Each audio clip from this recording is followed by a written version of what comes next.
Vamos estar orando então, tá bom? Senhor, nosso Deus e Pai, rendemos-te graças pelo dom da vida e o dom da salvação. Quero, de uma maneira muito especial, te pedir nesta tarde que o Senhor receba o nosso culto, a nossa adoração, que o Senhor nos use humildemente em tuas santas mãos, que o Senhor, de uma maneira assim sobrenatural, venha falar aos nossos corações. Já te rendemos graças também pelo restabelecimento da Eliane, pela cirurgia que ela foi submetida, pela instrumentalidade dos médicos, que o Senhor esteve com ela, nós temos a certeza disso. Te pedimos agora que ela continue nesse pronto restabelecimento para a honra e glória do teu santo nome. Te agradeço pela vida de cada servo teu que está presente nesse ambiente, que o Senhor possa estar ministrando aos corações. Fala, Senhor, aos nossos corações. É no nome vivo e santo de Jesus que nós oramos. Amém e amém. Então, vamos dar início hoje a nosso encontro de hoje. Eu falo que tudo que é bom dura pouco, né? E o nosso curso está acabando, está chegando ao fim. Hoje nós estamos no nosso 4º encontro e na semana que vem a gente vai encerrar aí. Espero que vocês tenham tirado bastante proveito desse período, desse tempo de crescimento e aprendizado. Hoje nós vamos falar aí sobre análise, né, o método de estudo bíblico que analisa o capítulo. Na verdade, é um método chamado método analítico. E na semana passada eu passei para vocês ou o capítulo 14, ou o capítulo 15, ou o capítulo 16 de João, porque acredito eu serem capítulos muito instrutivos, que seriam bem fáceis de vocês extraírem aí as perguntas, né, que eu propus para vocês. E para vocês entenderem como modelo, eu vou fazer um dos capítulos, né, eu já fiz previamente, e agora vou mostrar para vocês o resultado, para que vocês consigam aí ou corrigir o que vocês fizeram, lembrando que quem quiser me mandar no privado ou por e-mail, pode fazer e me mandar que eu dou uma olhadinha, tá? Então, vamos lá. Alguém fez? Alguém quer se pronunciar? Achou fácil? Achou difícil? Deu para compreender? Alguém quer compartilhar?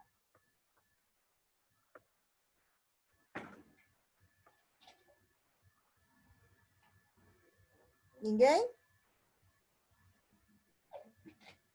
Então, vamos lá. Vamos continuar aqui. Então, eu escolhi o capítulo 15, tá? E aí eu coloquei algumas perguntas que você ia estar estudando, ia estar fazendo análise de um desses capítulos e respondendo essas perguntas. Então, o capítulo 15 de João é quando as nossas Bíblias têm por título lá Jesus, a videira verdadeira, e aí a gente vai falar justamente sobre esse tema, né? Então, quando a primeira pergunta é: qual é o assunto principal? E aí eu coloquei Jesus, a videira verdadeira. Por que o assunto principal é esse? Quando você faz um estudo um pouquinho mais detalhado, você vai ver que no Antigo Testamento, quem era chamado de videira era o povo de Israel. E todas as aulas, todas as pessoas que se achegassem, fossem prosélitos ao judaísmo, eles estavam ligados à videira e assim seriam salvos.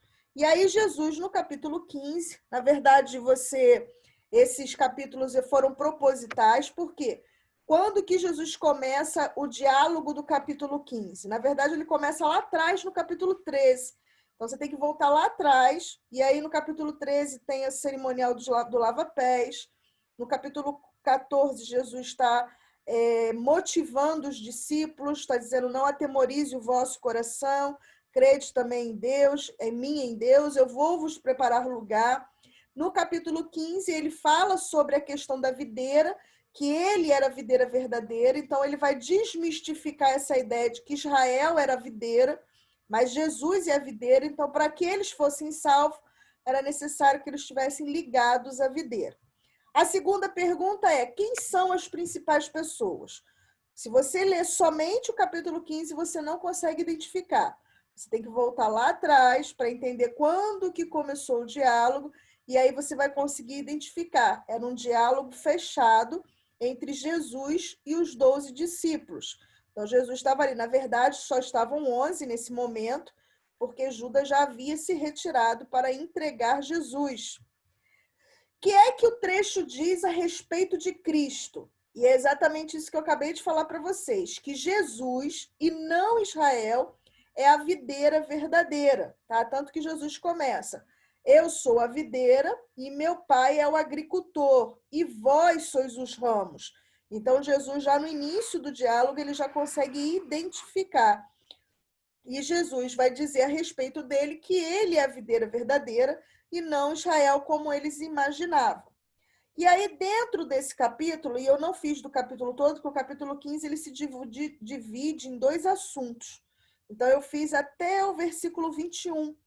Dentro do capítulo 15, eu acredito que o versículo principal é o versículo 16. Jesus começa esse diálogo dizendo que ele é a videira, que o pai dele é o agricultor e que os discípulos eram os ramos. E aí, no versículo 16, ele vai dizer aquele texto assim: eu vos escolhi a vós para que vades e deis frutos, e o vosso fruto permaneça. E tudo quanto pedires ao Pai em meu nome, ele vos conceda.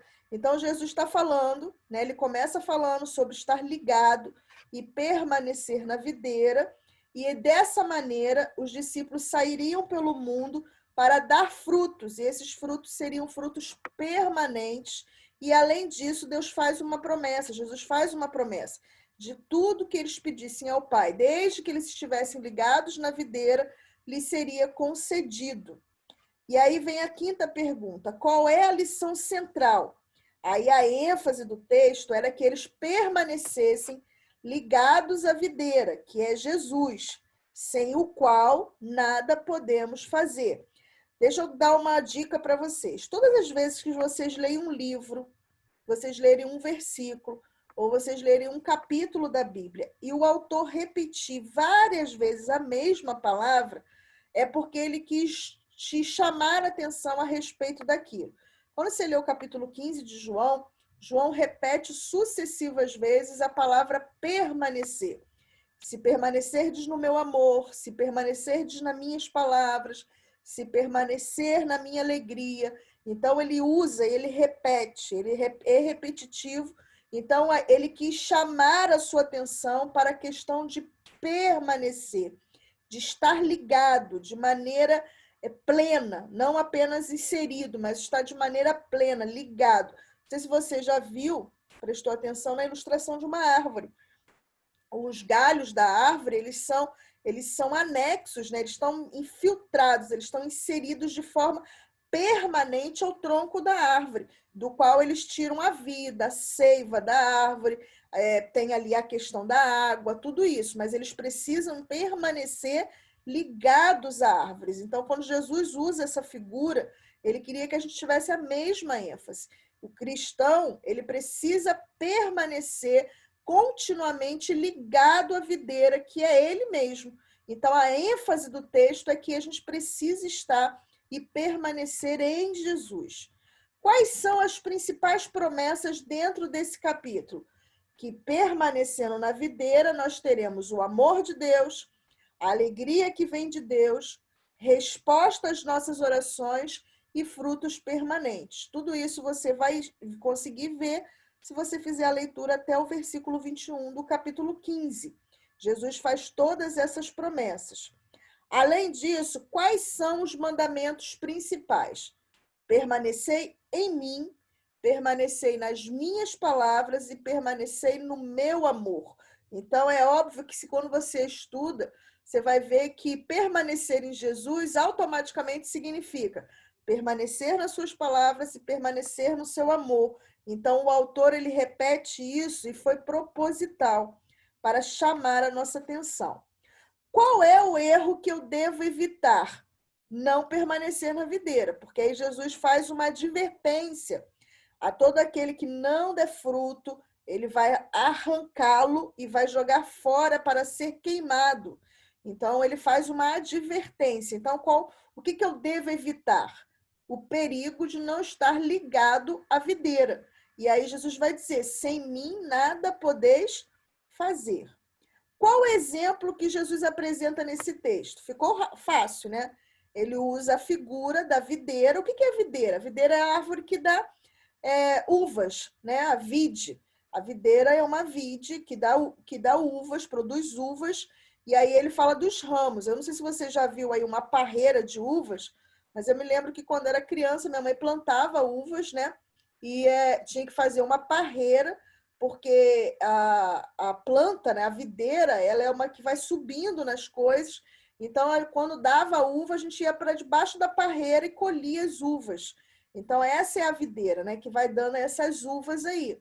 E aí ele usa a figura da videira e dos ramos, até porque da uva vem o vinho. Então, o vinho, naquele contexto ali, ele simbolizava a alegria, a festa, o regozijo. E Jesus também usa uma outra figura. Ele usa a figura do servo e do amigo para exemplificar a relação dele com os seus discípulos.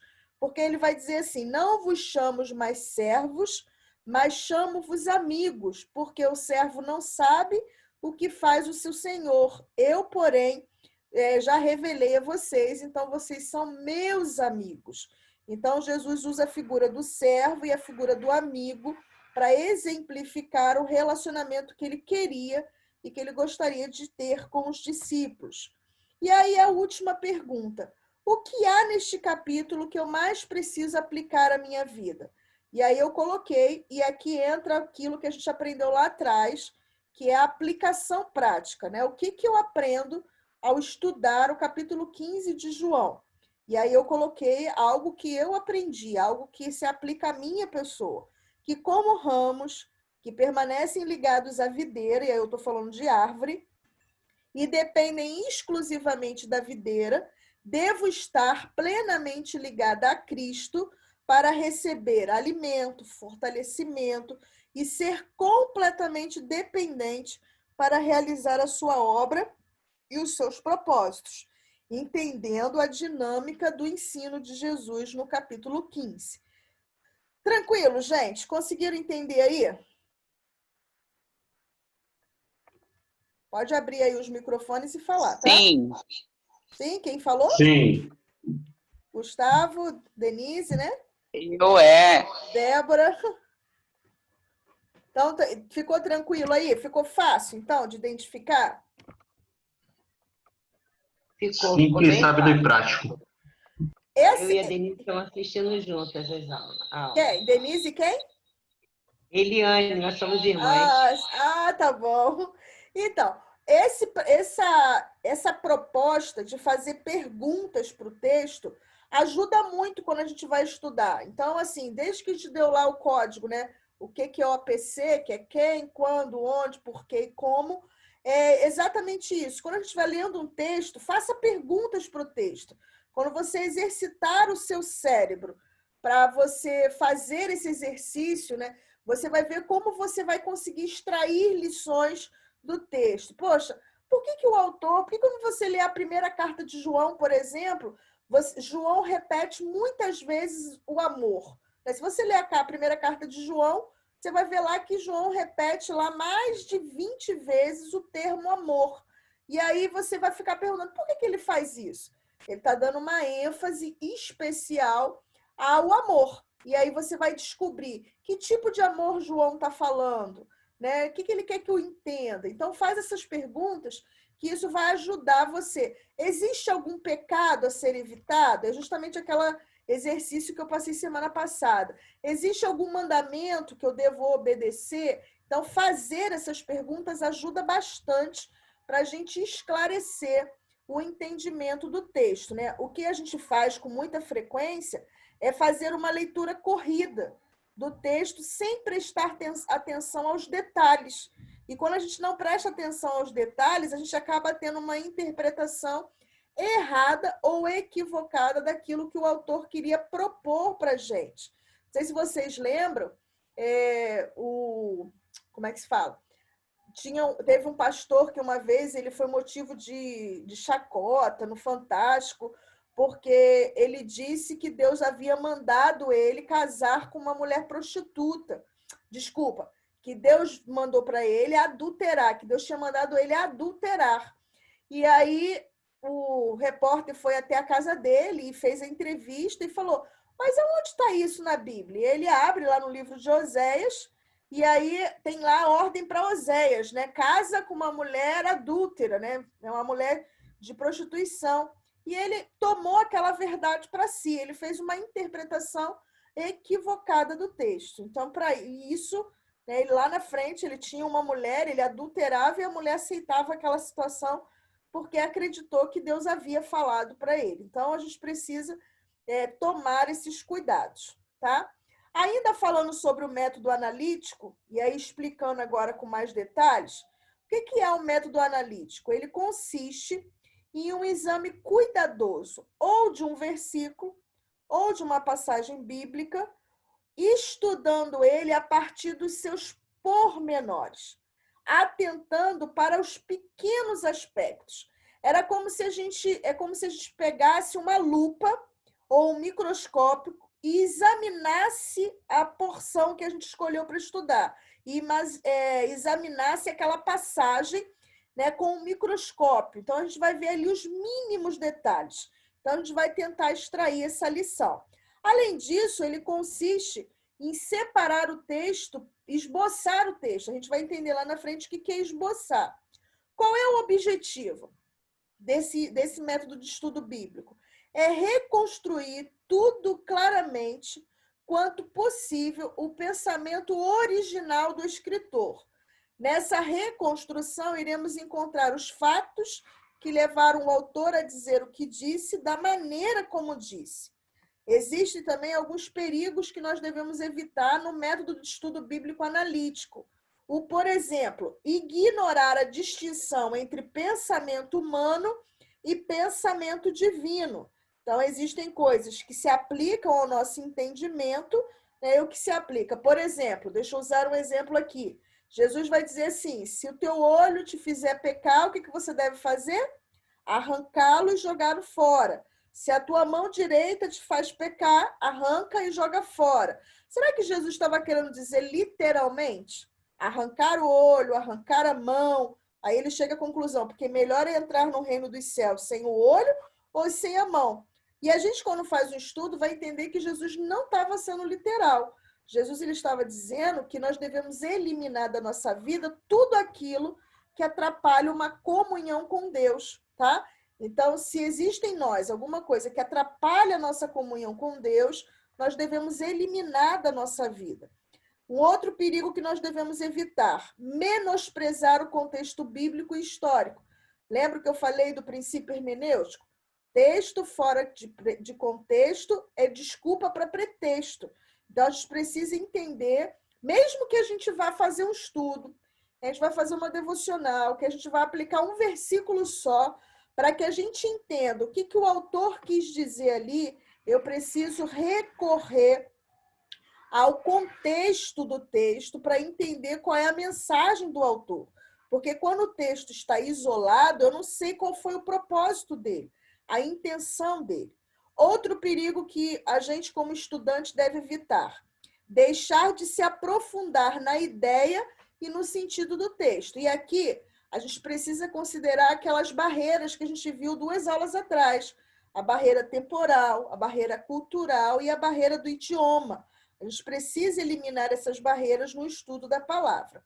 E aí existem algumas regras, e eu acredito que essas regras aqui, elas se apliquem a todo e qualquer método que você vai escolher para estudar. Então, aí, primeiro, comece o estudo com oração e dependência do Espírito Santo. Eu queria lembrar para vocês aquele texto de Atos, quando os apóstolos chegam até os apóstolos, aquela acusação de que as viúvas gregas e gentias estavam sendo negligenciadas na hora da assistência. E aí os apóstolos, eles entendem que aquilo era uma distração e que eles deviam se dedicar à oração e ao estudo da palavra. Então, eles entendem, eles têm um discernimento do Espírito de que eles deveriam eleger pessoas que fossem cheias do Espírito Santo para que pudesse conduzir bem aquela situação. Porque, quanto a eles iam se dedicar à oração e o estudo da palavra. Então, você vai perceber ali que a ênfase da oração antes do estudo da palavra, tá? Então, todo estudo deve ser precedido pela oração. a gente vai dizer que a Bíblia ela é o único livro que se lê na companhia do autor, né? E que autor é esse? O autor é o Espírito Santo por excelência. E para isso nós precisamos orar pedindo que ele nos ilumine. Outra regra, procure uma passagem com tema completo. Então, procure identificar onde começa e onde termina aquela mensagem, para que o seu entendimento seja completo, seja um entendimento adequado. É óbvio que, dependendo da passagem que você escolher, às vezes é uma passagem muito extensa, muito grande. E nem se aplica você dar um estudo com uma passagem tão grande, né? Nem pregar em cima de uma passagem muito grande. Mas ainda assim você precisa entender aonde ela começa e aonde ela termina. Você vai delimitar ali a mensagem para você ter um estudo mais aprimorado. Outra regra, leia repetidamente até sentir que você está de posse do texto e que o texto se apossou de vocês. Eu vou ainda acrescentar uma coisa. Leia também em diferentes versões. Porque lembra quando eu usei o texto de João 3,16 e eu trouxe as diferentes versões para vocês? Porque quando você lê diferentes versões, já vai clareando a sua mente. Outra regra, já conhecedor do texto, resuma o texto. Escreva uma pequena sentença ou parafraseie. O que é parafrasear? É escrever, nada mais, nada menos, é escrever o versículo ou o texto com as suas próprias palavras. Seria aí você expondo o seu pensamento. Outra regra, focalize o assunto central. Veja de que se trata o texto. Auxilie a si mesmo, sublinhando os verbos que revelam as ações da passagem. Isso aqui, gente, ajuda muito, né? Você quer saber qual é o assunto central? O que ele estava querendo dizer com aquele texto, o autor original? Então, você procure os verbos, né? As ações dentro daquela narrativa, daquele texto, daquela porção, e sublinhe. E ali vai ser mais fácil você identificar qual é a proposta do autor. E por último, que é o que a gente vai fazer agora na sequência, você vai esboçar o texto. Então, ao descobrir o assunto-chave, você vai designar agora esse texto em forma de algoritmos romanos.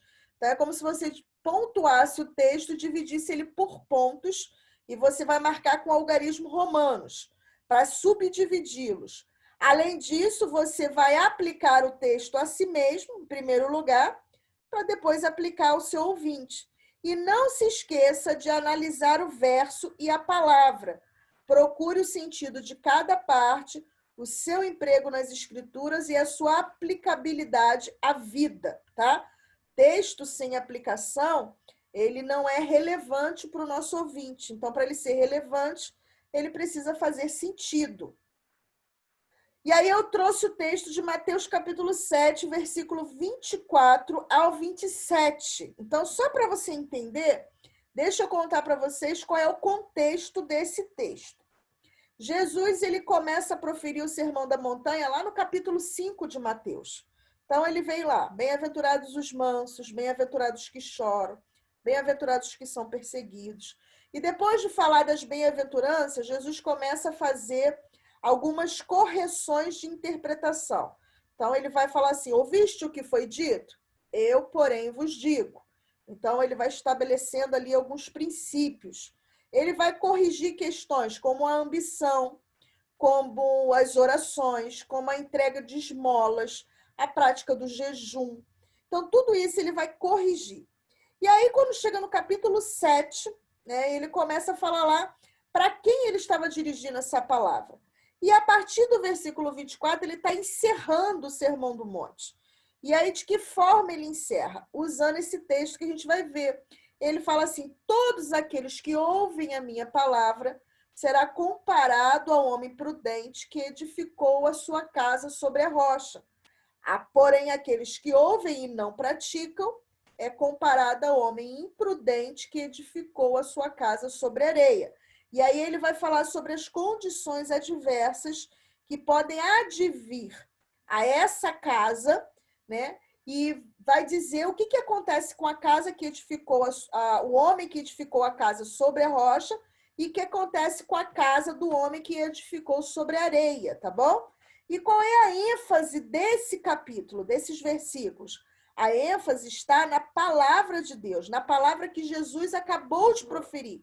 Porque ele é claro de dizer assim, aqueles que ouvem as minhas palavras. E aí eu trouxe aqui um pequeno esboço para você entender. Então, eu primeiro separei esse texto em 2 pontos. O homem, nosso tempo está acabando, brincadeira. Só um instante, gente.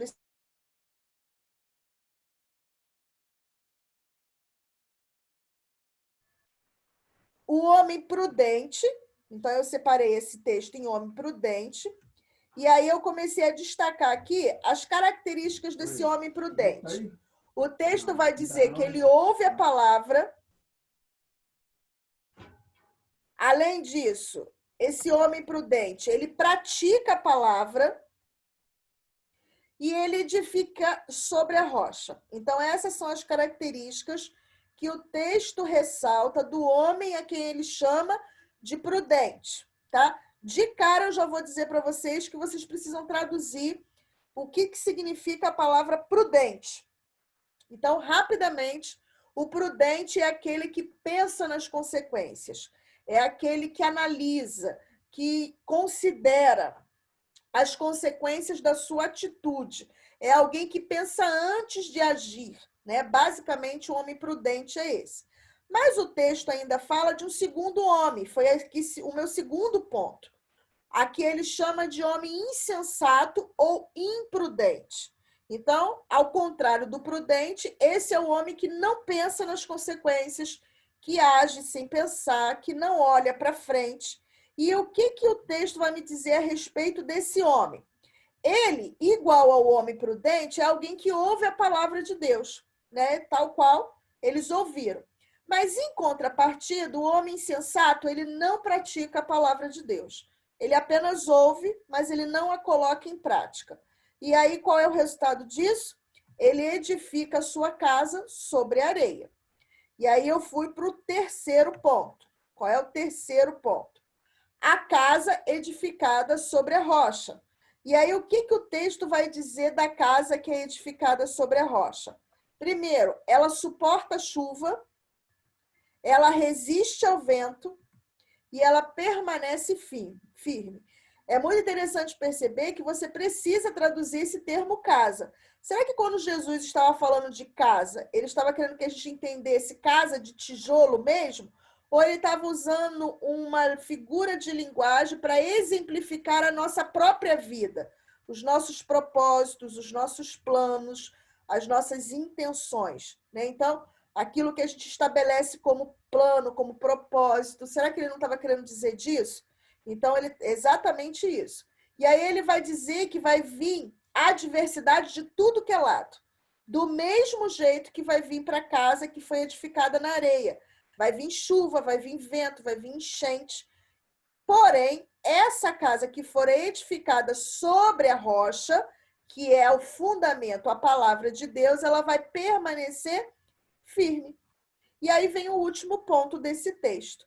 A casa que for edificada sobre areia. Ela sofre a chuva, porém ela não suporta a chuva. Ela sofre a resistência do vento, mas ela não resiste ao vento. E o que o texto vai dizer? O texto de Marcos vai dizer que foi grande a sua ruína.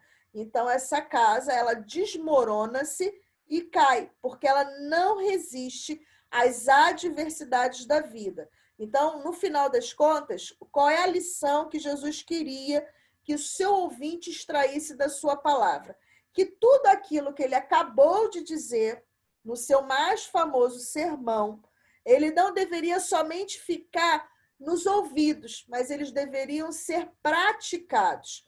E aqueles que praticassem seria equiparado ao homem que edifica a sua vida, os seus planos, os seus propósitos sobre a rocha. E a rocha aqui é o fundamento da palavra de Deus. E aí, sendo assim, ele vai suportar a chuva, ele vai resistir ao vento e ele vai permanecer firme no dia da ruína, tá? No dia difícil, no dia mau. Em contrapartida, aqueles ouvintes que provavelmente estavam no meio daquela multidão, que simplesmente só ouviram, com certeza eles também iam passar por dias maus, porque dias maus vêm para bons e maus, independente.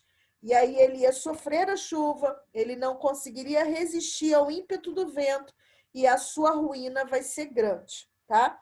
Deu para entender até aqui, gente, esse exemplo? Ficou claro?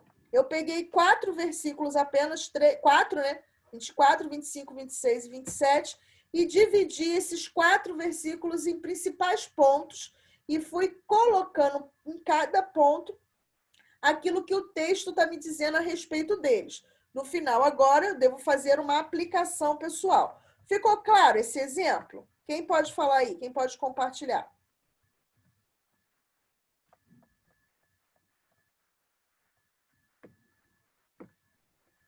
Sim, ficou claro, sim, professor. Ficou claro? Então vamos lá. Vamos continuar aí, só para a gente concluir a nossa palavra aqui.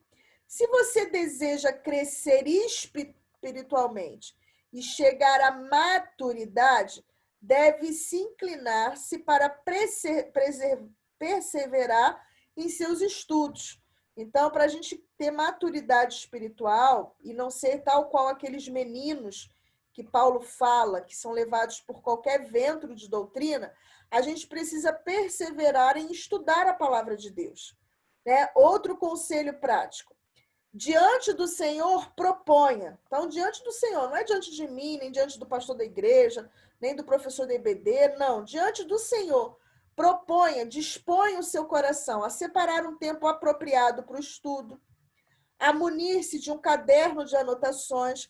Por exemplo, tudo isso que a gente está estudando até hoje e até o sábado que vem, era bom que você fizesse um registro e deixasse isso registrado. Mais tarde, isso pode servir como um material de estudo, de reflexão, de devocional. Lá na frente, você vai fazer uso desse material. Outra questão, se você puder, se você tiver recursos, tiver ao seu alcance, tenha livros para pesquisar, para usar como material de consulta. Um bom atlas, uma boa concordância, um bom dicionário bíblico, um bom comentário, quando não, uma boa Bíblia de estudo, para que você possa recorrer e fazer pesquisas, que vai facilitar o seu estudo. E, por último, aí, manter a hora do estudo, custe o que custar. Queridos, eu quero falar de experiência própria. O cachorro vai latir, a campainha vai tocar. Agora mesmo estou dando aula para vocês e veio um vizinho aqui me chamar. Ah, o filho vai chorar. Tudo vai acontecer para que você não estude a palavra de Deus. Até porque isso não é natural, é sobrenatural. Então, o inimigo ele não está satisfeito. E ele vai fazer de tudo para atrapalhar o seu momento de devocional com Deus. Mas disponha no seu coração e lute para ter esse momento, não um momento por ter, mas um momento de qualidade. E aí eu quero deixar um trabalho para casa. Você vai tentar fazer agora com o Salmo número 1, né? O Salmo 1, somente o Salmo 1.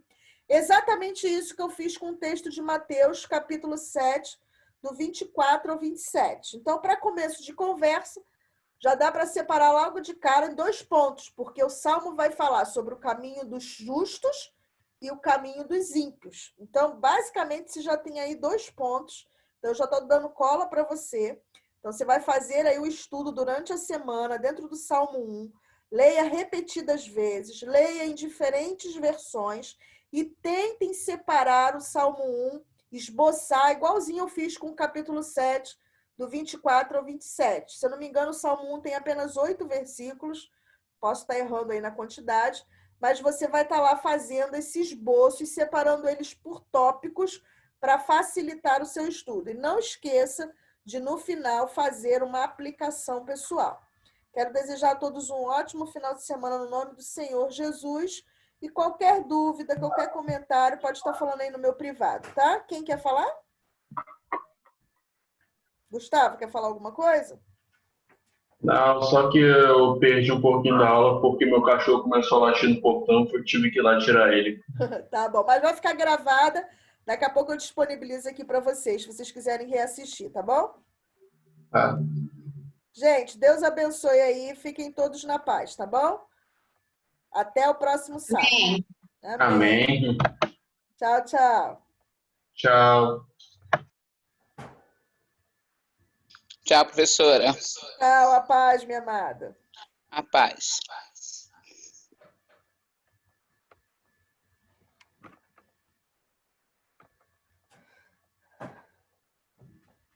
Agora eu não sei se eu vou sair amanhã de manhã para casa ou se é só de tarde. Ué, teu tio vai te levar amanhã? Ele vai devolver o carro.